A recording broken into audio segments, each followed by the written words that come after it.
नमस्ते, बहुत स्वागत है आपका। न्यूज स्टेट देख रहे हैं आप, मैं हूं आपके साथ शिवम सोनी। मनरेगा पर मध्य प्रदेश में एक बार फिर से सियासी घमासान शुरू हो गया है।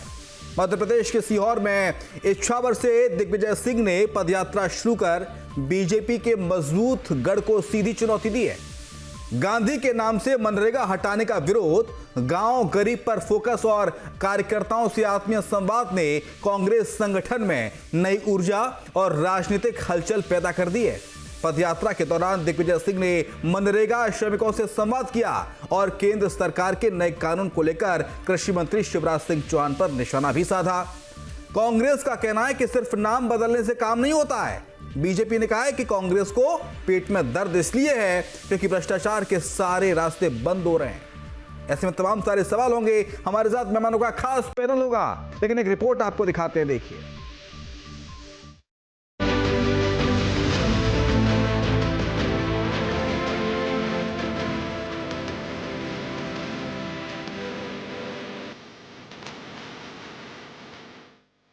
मध्य प्रदेश की सियासत के दो दिग्गज दिग्विजय सिंह और शिवराज सिंह चौहान एक बार फिर आमने सामने हैं।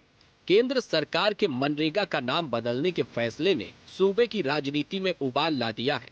एक और जहां पूर्व मुख्यमंत्री दिग्विजय सिंह ने केंद्रीय कृषि मंत्री शिवराज सिंह के संसदीय क्षेत्र इछावर के ग्राम खेरी से पदयात्रा शुरू कर मोर्चा खोल दिया है, वहीं केंद्रीय मंत्री शिवराज सिंह चौहान ने इसे भ्रष्टाचार बचाने की कोशिश करार दिया है।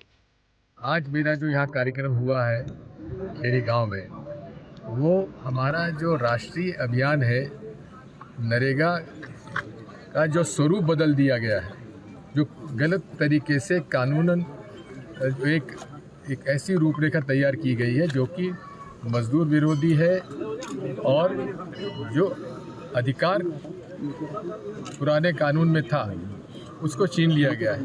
राज्यों के अधिकार कम किए गए हैं, केंद्र का अधिकार बढ़ाया गया है। उस कानून के खिलाफ हमें अभियान चलाना है, उसके लिए हमारा ये प्रयास है। कांग्रेस के पेट में दर्द यही है कि भ्रष्टाचार की संभावनाएं समाप्त हो गई और बाद में भ्रम फैलाओ। संग्राम काय का संग्राम? भ्रष्टाचार और अनियमितता समाप्त करना ये मोदी सरकार की प्रतिबद्धता है। विकसित भारत जी राम जी योजना एक बहुत बड़ा रिफॉर्म है। इसमें भ्रष्टाचार को जड़ से समाप्त करके नई टेक्नोलॉजी का इस्तेमाल करके केवल मजदूरों का हितों को सुरक्षित किया गया है और विकास सुनिश्चित किया गया है। मेरी कांग्रेस से अपील है कि वो भ्रम ना फैलाए, झूठ ना फैलाए। दरअसल केंद्र सरकार ने महात्मा गांधी राष्ट्रीय ग्रामीण रोजगार गारंटी अधिनियम यानी मनरेगा का नाम बदलकर विकसित भारत ग्रामीण रोजगार आजीविका मिशन यानी वीजी राम जी कर दिया है। लोकसभा में इससे जुड़ा बिल भी पास हो चुका है। संसद में विरोध के बाद कांग्रेस अब सड़क पर विरोध के लिए उतर चुकी है। मध्य प्रदेश में कांग्रेस के वरिष्ठ नेता दिग्विजय सिंह पैदल यात्रा कर निकल चुके हैं। वहीं पीसीसी चीफ जीतू पटवारी का कहना है कि नाम बदलने से योजना नहीं चलती। ऐसा है कि शिवराज सिंह चौहान ने कल मनरेगा को लेकर एक बयान जारी किया। मैं शिवराज जी से एक ही प्रार्थना करता हूं और उसकी मूल भावना थी कि हमने राम के नाम पर जी राम जी कर दिया, इसकी पीड़ा है कांग्रेस को। ये उनके वक्तव्य का मुख्य हिस्सा है। हमें राम आराध्य है सबके, पूरे वर्ष के, देश के नहीं पूरी दुनिया के, धरती पे कण कण के आराध्य है भगवान राम। हमारे देश में 50% लोगों के नाम राम के नाम से चालू होते हैं या राम के नाम से समाप्त होते हैं। शिवराज जी, भ्रमित मत करो आप लोगों को। आपको बताना पड़ेगा कि आपने योजना का प्रारूप है, उसमें 40% पैसा राज्य शासन के सुपुर्द कर दिया है। कितनी भी आप बातें करो, पर क्या मध्य प्रदेश शासन की या सरकार की या उसकी अर्थव्यवस्था परमिट करती है 40% मनरेगा में अपना पैसा देना? मध्य प्रदेश में कांग्रेस अब मनरेगा के मुद्दे को पूरी तरह से भुनाने में लगी हुई है, लेकिन इस बार दिग्विजय सिंह की रणनीति बिल्कुल अलग और जमीनी नजर आ रही है। अपनी पदयात्रा के दौरान वो किसानों से मुलाकात कर रहे हैं। दिग्विजय अब सीधे उन मनरेगा मजदूरों से संवाद कर रहे हैं जिन्हें कांग्रेस अपना आधार मानती है। मनरेगा योजना का नाम बदले जाने का कांग्रेस तीखा विरोध कर रही है। पार्टी का आरोप है कि योजना से महात्मा गांधी का नाम हटाकर सरकार राष्ट्रपिता का अपमान कर रही है। आखिर दिग्विजय सिंह की पदयात्रा के मायने क्या है, ये भी जान लीजिए। बीजेपी के अजय किले में सेंधमारी की कोशिश, हताश कांग्रेस कार्यकर्ताओं को एकजुट करने का अभियान, गांधी के नाम पर सड़क से संसद तक संघर्ष, गरीब मजदूर और गांव के वोटरों को रिझाने वाला प्लान, एमपी की राजनीति में किसान मजदूर वाली मोर्चाबंदी। आपको बता दें कि उधर बीजेपी ने भी अपना प्लान तैयार कर लिया है। वो घर घर अभियान चलाकर लोगों को इसके फायदे बताएगी। क्या है बीजेपी की रणनीति, ये भी जान लीजिए। बीजेपी कार्यकर्ता विपक्ष के नैरेटिव को घर घर जाकर काउंटर करेंगे। ग्रामीण इलाकों पर फोकस रहेगा, जी राम जी के फायदे बताए जाएंगे, मनरेगा की कमियां गिनाएंगे, नए कानून की जरूरत समझाएंगे, नुक्कड़ सभा से घर घर तक पहुंचाया जाएगा जी राम जी का पैगाम। देखिए, उनके अनेकानेक अभियान पहले भी जनता के द्वारा तिरस्कृत और उपहासित हो चुके हैं। मुझे लगता है कि ये बिहार की हार से कुंठाग्रस्त और बंगाल में घुसपैठिया परस्त कांग्रेस के मनोबल जो ध्वस्त हो चुका है, उस ध्वस्त मनोबल के ऊपर केवल अपने कैडर को एक मैसेज देने का, मैं कहूंगा, निष्फल होने वाला प्रयास है। या दूसरे शब्दों में कहें कि नाकाम हसरतों का जनाजा लेकर वो अब अपने कदम बढ़ाने जा रहे हैं।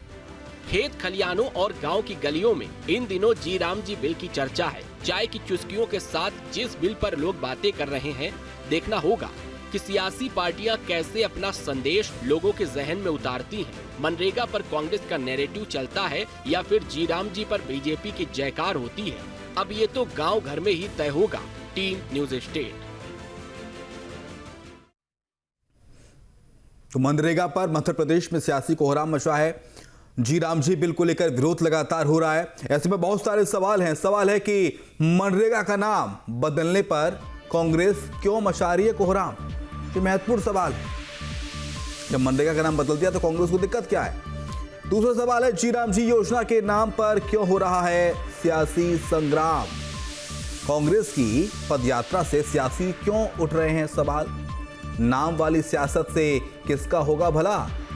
और आखिरी सवाल, दिग्विजय की पदयात्रा से कांग्रेस को कितना फायदा होगा? ये तमाम सवाल हैं जिनका जवाब जानने की कोशिश करेंगे। हमारे साथ एक खास मेहमानों का पैनल है। हमारे साथ मनरेगा पर चर्चा करने के लिए वरिष्ठ पत्रकार हैं सत्य प्रकाश सर, आपका बहुत स्वागत है सर। डॉक्टर विशाल चंद्राकर हैं, किसान नेता हैं, आपका स्वागत है। एडवोकेट प्रियंक दुबे हैं, प्रदेश प्रवक्ता भारतीय जनता पार्टी के, आपका स्वागत है। राम पांडे हैं, प्रदेश प्रवक्ता हैं कांग्रेस पार्टी के, आपका स्वागत है। चारों का स्वागत है। राम पांडे जी, ये जो सवाल बीजेपी कर रही है वो ये कर रही है कि साहब जी राम जी जो विधेयक, जो आपको मेरी आवाज़ नहीं आ रही है, ठीक है, राम पांडे जी का ऑडियो कनेक्ट करते हैं, इनको आवाज़ मेरे नहीं जा रही, इसको ठीक कर लेते हैं एक बार। हमारे साथ भारतीय जनता पार्टी के प्रवक्ता बैठे हैं, एडवोकेट प्रियंक दुबे। प्रियंक दुबे साहब, कांग्रेस कह रही है कि राम के नाम से दिक्कत नहीं है, राम तो हमारे आराध्य हैं, लेकिन योजना तो आपने लागू कर दी, लेकिन ये अमली जामा कैसे पहनाएंगे इसको?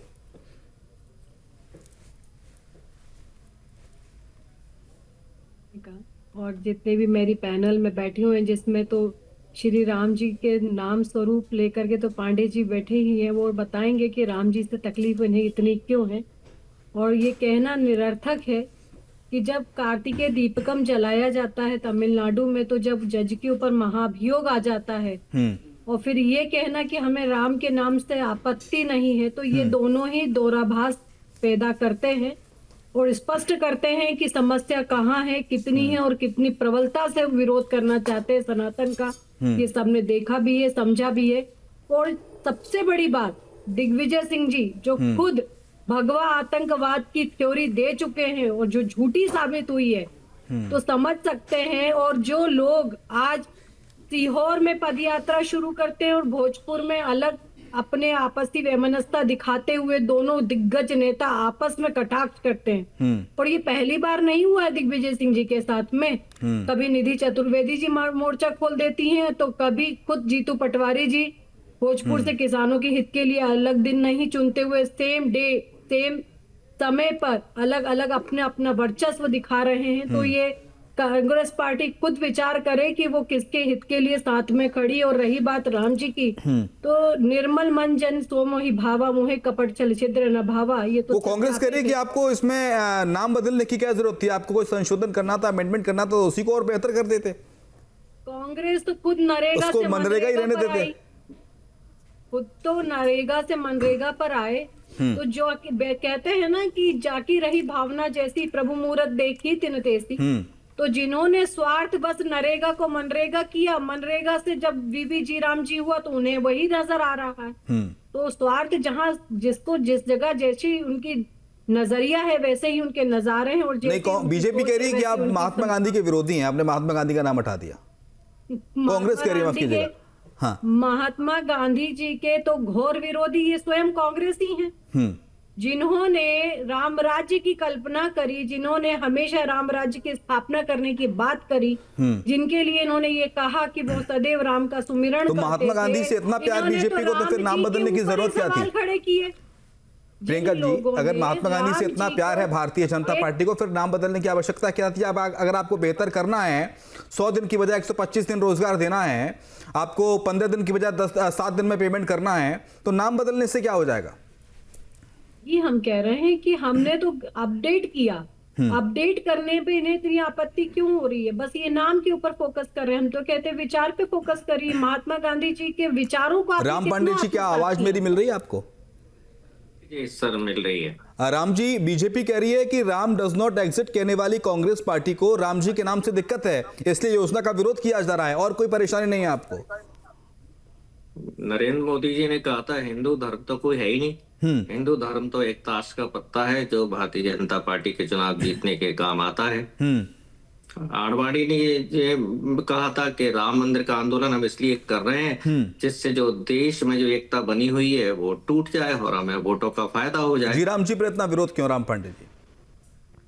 जी, अब मैं आपके दर्शकों को बताना चाहता हूं कि पहले जो नाम था महात्मा गांधी राष्ट्रीय ग्रामीण रोजगार गारंटी अधिनियम, अब उसका नाम बदलकर किया है। कृपया दर्शक आपके ध्यान से सुने, विकसित भारत गारंटी रोजगार आजीविका मिशन ग्रामीण। इसमें मैं आपके दर्शकों से पूछना चाह रहा हूं कि इसमें राम कहाँ लिखा हुआ है? अभी जो योजना का नाम इन्होंने बताया है विकसित भारत गारंटी रोजगार आजीविका मिशन ग्रामीण, मतलब लोगों को चेकोस्लोवाकिया की एक बार को स्पेलिंग याद हो जाएगी, लेकिन ये पूरा नाम मजदूर याद नहीं कर पाएंगे। ये योजना मजदूरों के लिए है। सर, कांग्रेस और बीजेपी का कहना है कि साहब देखिए, आर से रोजगार हो गया, ए से हो गया आजीविका और एम से हो गया मिशन। तो जी राम जी, राम आ गया इसमें शॉर्ट में। जी, विकसित भारत वी भी हो गया, रोजगार एंड आजीविका मिशन राम हो गया। हाँ, तो ये मिशन तो अंग्रेजी शब्द है ना, अभियान था पहले। तो फिर राम से दिक्कत हो रही है, मतलब कुल मिला के आप ये कह रहे हैं कि राम क्यों इसमें एड ऑन कर दिया आपने? जी, यदि क्या दिक्कत? आपका तो स्वयं नाम राम है, आप तो स्वयं राम है, ये तो आपके लिए हर्ष की बात है कि चलिए आपके नाम से केंद्र सरकार एक योजना चला रही है। देखिए, आप और बीजेपी देश की जनता की आंखों में धूल झोंक रहे हैं। इसमें राम कहीं भी नहीं लिखा है। मैं दोबारा पढ़ देता हूँ, विकसित भारत गारंटी रोजगार आजीविका मिशन ग्रामीण।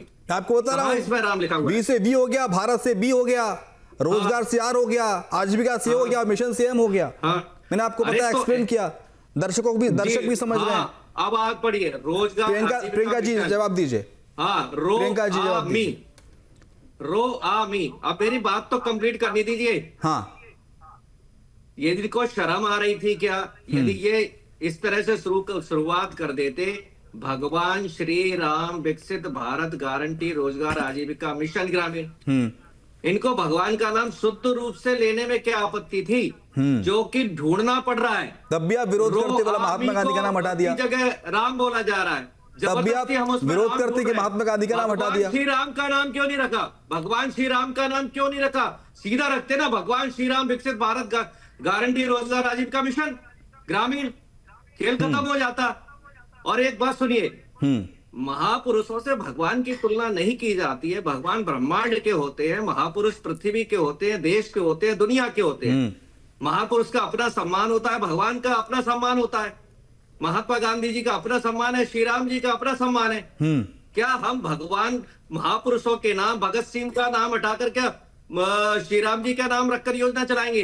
क्या सुभाष चंद्र जी बोस का नाम हटाकर हम श्री राम के नाम से योजना चलाएंगे? क्या सरदार पटेल का नाम हटाकर हम श्री राम के नाम से योजना चलाएंगे? ये तो भगवान का भी अपमान है। क्या भगवान और इंसान को बराबर रखा ठीक है, ठीक है। मनरेगा और जी राम जी दोनों में अंतर आप निकाल पाए होंगे, बुद्धिजीवी प्रवक्ता हैं कांग्रेस पार्टी के, तो इसमें खामी क्या लगी आपको जो उसमें बेहतर था, इसमें कमी रह गई? इसमें यदि इनको नाम बदलने का शौक है, पहली बात तो ये अल्पसंख्यकों के नाम बदल देते, पहली बार इन्होंने हिंदुओं का भी नाम बदल दिया। अरे ठीक है सर, अभी बताइए कमी क्या है? कमी क्या रह गई? कमी क्या रह गई? बीजेपी कह रही है बेहतर किया है साहब, आप 100 दिन दे रहे थे, 125 दिन का रोजगार दे रहे हैं। अरे साहब, नाम बदलने से आप काम कीजिए ना। काम क्या कर दिया इन्होंने? 6% से बढ़ाकर 9% कर दिया। अरे केंद्र सरकार की योजना थी, केंद्र सरकार लगभग पूरा पैसा देती थी। अब 40% प्रदेश सरकारों को देना है। बैंक अकाउंट में श्रमिकों के सीधे खाते में पैसा जाएगा। मोदी जी ने जनधन खाते खुलवा दिए, आप कैश देते थे, कैश में भ्रष्टाचार हो जाता था, बीजेपी कह रही है। ये कितना फर्जी फैलाते हैं। ये योजना जब शुरू हुई थी, मैंने इस योजना को उस समय ही पढ़ा था। किसान नेता है डॉक्टर विशाल चंद्राकर हमारे साथ, एक बार उनसे समझ लेते हैं। सुनिए, पहले मेरी सुनिए। हाँ, जब से योजना बनी है तब से ही इसका आप तो बताइए, पैसा खातों में डालने का था। सुनिए पहली मेरी बात। ठीक है। जब ये योजना बनी थी तब से ही प्रावधान था कि कैश पैसा नहीं दिया जाएगा, खातों में डाला जाएगा। हाँ। जब योजना बनी थी तब से ही नियम था ये। अब आज ये झूठ फैला रहे हैं कि खातों में पैसा अब डाला जाएगा। ये पहले दिन से ही ये योजना है, और पहले दिन में ही मैंने इस योजना को पूरा पढ़ा था जब ये बनी थी। तो ये पहले दिन से ही, जब से ये योजना इंप्लीमेंट हुई है तब से ही खातों में पैसा डाला जा रहा है। ठीक है, और भी गेस्ट हैं, विशाल चंद्राकर हैं, वरिष्ठ पत्रकार, बुद्धिजीवी पत्रकार सत्यप्रकाश शर्मा सर है हमारे पास, उनके पास भी जाना है। डॉक्टर विशाल चंद्राकर सर, किसान नेता हैं आप, किसानों के हित को, श्रमिकों के हित को अच्छे से आप समझते हैं। वीबी जी राम जी बेहतर थी, मनरेगा बेहतर है, आपको कौन सी बेहतर लगी सर? क्योंकि आपने तो दोनों अभी आज करंट वाली योजना भी देख रहे हैं और पुरानी वाली भी आपने देखी है जो 2005 में कांग्रेस ने लॉन्च की थी।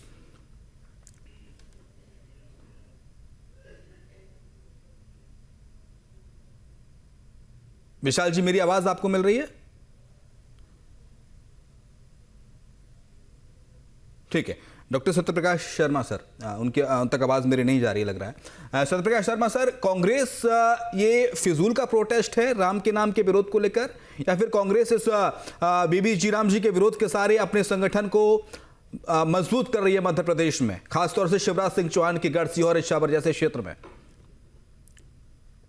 चीज तो ये है जो अभी यहाँ डिबेट चल रही है, उसमें एक चीज सामने आई है।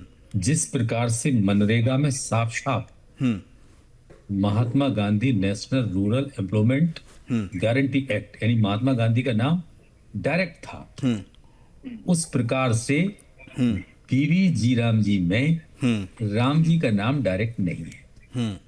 राम RAM रोजगार आजीविका मिशन का एब्रिविएशन है, लेकिन ये नहीं कहा जा सकता कि उसमें राम है। तो या तो बीजेपी ये दावा कर रही है राम है, वो भी गलत है। कांग्रेस अगर ये कहती है कि राम है तो भी गलत है। स्पष्ट तो एक ही चीज है कि सिर्फ महात्मा गांधी का नाम उस एक्ट में था, लेकिन इस एक्ट में राम शॉर्ट फॉर्म है, लेकिन अगर उसको एक्सपेंड करते हैं तो उसका मतलब ही दूसरा होता है। अब बात आती है कि कौन बेहतर कौन सही। देखिए, ये तो इम्प्लीमेंटेशन के बाद पता लगेगा क्या बेहतर है, लेकिन इसमें मुख्य रूप से दो कारक जो आज डिबेट का इशू बन रहे हैं वो ये हैं। सबसे पहला कारण तो महात्मा गांधी को रिप्लेस करके दूसरा नाम बनाया गया, इसलिए अपोजिशन पार्टीज उसका विरोध एक रूप में ये भी कर रही है। और जो सेकेंडरी महत्वपूर्ण इशू है वो है कि बर्डन स्टेट्स पर पहले की अपेक्षा बढ़ रहा है। हालांकि कुछ ग्रामों के या स्टेट के आय के साधन उससे निकलेंगे, नंबर ऑफ डेज की गारंटी बढ़ी है, लेकिन ये तो निश्चित है कि जो बड़े राज्य हैं, अगर छोटे राज्यों को यानी नॉर्थ ईस्ट के राज्यों को छोड़ दिया जाए तो बड़े राज्यों पर 40% शेयर स्टेट का होगा, जबकि ये पहले 10% शेयर होता था। तो 30% का बर्डन स्टेट पर बढ़ा। अब वो 30% को कैसे कवर अप ये जो नई स्कीम आई है या नया एक्ट आया है, इसके माध्यम से स्टेट की अर्निंग में क्या फायदा होगा और वो 30% कवर होगा, ये तो तब पता लगेगा जब इसका इम्प्लीमेंटेशन होगा। इसमें कोई दो राय नहीं कि बीच में ऐसा देखा गया कि इसमें करप्शन के कई केसेस ना केवल मध्य प्रदेश, देश के कई राज्यों में देखने को मिले। लेकिन अभी एक चीज सामने आ रही थी, वो मैं स्पष्ट कर दूं, राम पांडे बिल्कुल स्पष्ट कह रहे थे और सच्चाई बात है कि मनरेगा का पैसा कभी कैश में नहीं दिया जाता था, ये हमेशा हितग्राही के खाते में ही दिया जाता था। इसलिए ये तो हाँ, खाते के मार्फत से जरूर उसमें भ्रष्टाचार के रास्ते कई लोगों ने बना लिए थे, चाहे उसमें सेक्रेटरीज रहे हों पंचायतों के या सरपंच रहे हों, उन लोगों ने ऐसा किया होगा। लेकिन एक चीज जरूर है कि उसकी कुछ लिमिटेशंस थी। यूनाइटेड नेशंस के कुछ गोल्स हैं जिनको सस्टेनेबिलिटी को मेंटेन करने के लिए बनाया गया है। वो 17 गोल्स हैं जिनको सस्टेनेबल डेवलपमेंट गोल्स कहते हैं। उनको अचीव करना ना केवल अर्बन एरियाज का काम है, बल्कि रूरल एरिया में भी जब तक हम अचीव नहीं करेंगे तब तक देश सस्टेनेबिलिटी की तरफ कैसे बढ़ेगा। इसमें एक चीज जरूर मुझे बहुत महत्वपूर्ण लगती है कि जो एजेंडा 2047 का हमारे देश का है कि भारत विकसित देश बने, यानी विकसित भारत का जो जुड़ाव उसमें देखा गया है वो महत्वपूर्ण है कि अगर ग्रामीण अर्थव्यवस्था को मजबूत किया जा सके, जैसा कि गांधी जी कहते थे कि भारत गांव में बसता है, अगर ग्रामीण अर्थव्यवस्था मजबूत होगी तो देश मजबूत होगा, और देश मजबूत होगा तो देश आत्मनिर्भर होगा, और आत्मनिर्भर होगा तो विकसित भारत यानी कि विकसित देशों की श्रेणी में एक दिन देश खड़ा होगा। लेकिन सवालों के घेरे में नाम, बर्डन, दूसरा कुछ चीजों को कम करना, कुछ को बढ़ाना, इसको मैं गलत बिल्कुल नहीं मानता हूं, क्योंकि जो परिस्थितियां होती हैं, यानी कि मान लो कोई एक्ट आज के 40 साल पहले बना, हालांकि ये तो 20 साल पहले 2005 में आया, तो 20 साल पहले बना, उसके आधार पर ये कहा जा सकता है कि राज्यों गांवों की परिस्थितियां, आर्थिक परिस्थितियां, सामाजिक परिस्थितियां बदली हैं। बदलने के साथ अगर इस एक्ट में, यानी एक्ट के आधार पर स्कीम है, पहले तो ये बताइए स्कीम नहीं है, स्कीम अलग चीज है, एक्ट अलग चीज है। एक्ट गारंटी कहा था, जॉब की गारंटी। देखिए देश में 3 एक्ट, चाहे राइट टू एजुकेशन हो, राइट टू जॉब हो या राइट टू इंफॉर्मेशन हो, ये देश के ऐसे 3 रिफॉर्म्स हैं जो किसी की भी सरकार आ जाए उनको कभी भुलाया नहीं जा सकता। देश के डेवलपमेंट में या देश में सामाजिक आर्थिक स्वतंत्रता लाने के लिए ये जो चीजें लाई गई थी, ये रिफॉर्म्स दुनिया जब तक रहेगी याद किए जाएंगे, भले ही इनको बाद में बदल दिया जाए।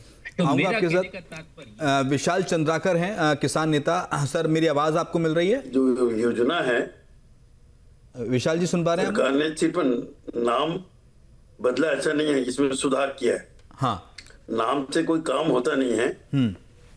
जो अभी किसानों के लिए इतनी शानदार योजना है ये, जो गांव में जो मजदूर वर्ग के लोग रहते हैं उनको 100 दिन के बजाय 125 दिन काम मिलेगा।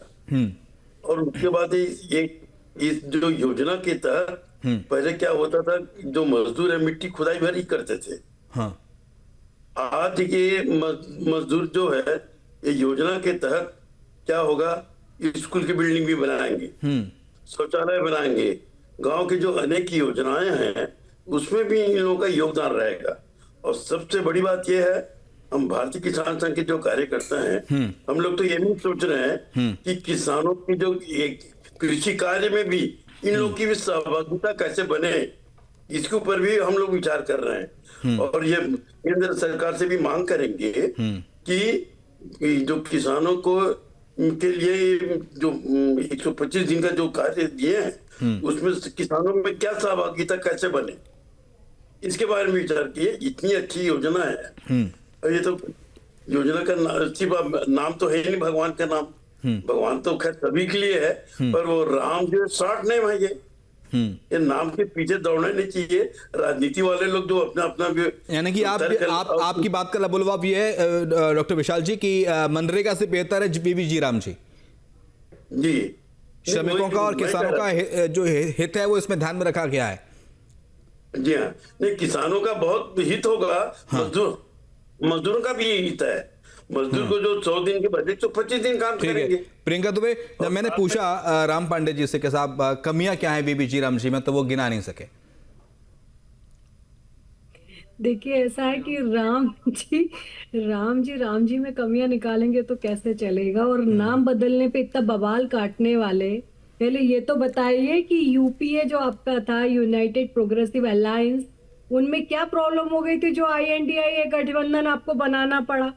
उसमें क्या समझते थे? यूपीए में जोड़ लेते और भी गठबंधन को। तो आप लोगों ने तो अपना खुद का INDIA, और मेरे ख्याल से तो राम जी अभी INDIA गठबंधन का भी पूरा नाम अगर सही तरीके से बता दे तो बड़ी बात होगी। हाँ, ठीक है, हो सकता है कि इनके कई लोगों को भी नहीं पता हो, प्रियंका जी अब कांग्रेस को भी नहीं पता हो कांग्रेस पार्टी INDIA गठबंधन का पूरा फुल फॉर्म क्या है। प्रियंका जी, कांग्रेस पार्टी का जो अब पूरा रुख है वो शिवराज सिंह चौहान की गढ़ की तरफ है। लगता है कि 2028 की तैयारी अभी से शुरू कर दी है और श्योर इशावर में रैली निकाली है। कुछ दिन पहले जीतू पटवारी जी बात करने गए थे सोयाबीन की, और बोरा लेके चले गए थे गेहूं का। तो अभी भी आप देख लीजिए जीतू पटवारी जी अलग किसानों को लेके चल रहे हैं और राम जी के खिलाफ आज फिर दिग्विजय। ठीक है राम पांडे, 30 सेकंड में कंक्लूड कीजिए। तो देखिए इनका दिमाग भारतीय जनता पार्टी का दिमाग ट्रंप ने डिस्टर्ब कर दिया है। कह दिया है कि जो मैं कहता हूँ भारतीय जनता पार्टी करती है। अब बात आपने कही कि मैं कोई इसमें अच्छाई और बुराई नहीं बता सका, जबकि मैंने पहले ही बता दिया था। आप झूठ बहुत बोल रहे हैं कि स्टेट का इन्होंने कर दिया है 40% स्टेट खर्चा करेगा, जो कि पहले नहीं था। 90% 100% खर्चा केंद्र सरकार उठाती थी। अब इन्होंने उसको 40% राज्य सरकारों को उठाना पड़ेगा। मध्य प्रदेश सरकार की हम बात करें तो 159 करोड़ रुपया प्रतिदिन कर्जा ले रही है। तो राज्य उठाए या केंद्र उठाए, लेकिन किसानों का, श्रमिकों का कल्याण तो हो ही रहा है ना, उनके पास तो पैसा पहुंच ही रहा है। सरकार कोई से भी उठाए। शुक्रिया आपका राम पांडे जी, प्रियंका जी आपका शुक्रिया, सत्यप्रकाश शर्मा आपका शुक्रिया सर, और डॉक्टर विशाल चंद्राकर आपका शुक्रिया चर्चा में शरीक होने के लिए। फिलहाल वक्त एक ब्रेक का, ब्रेक के उस पार भी खबरें लगातार जारी है।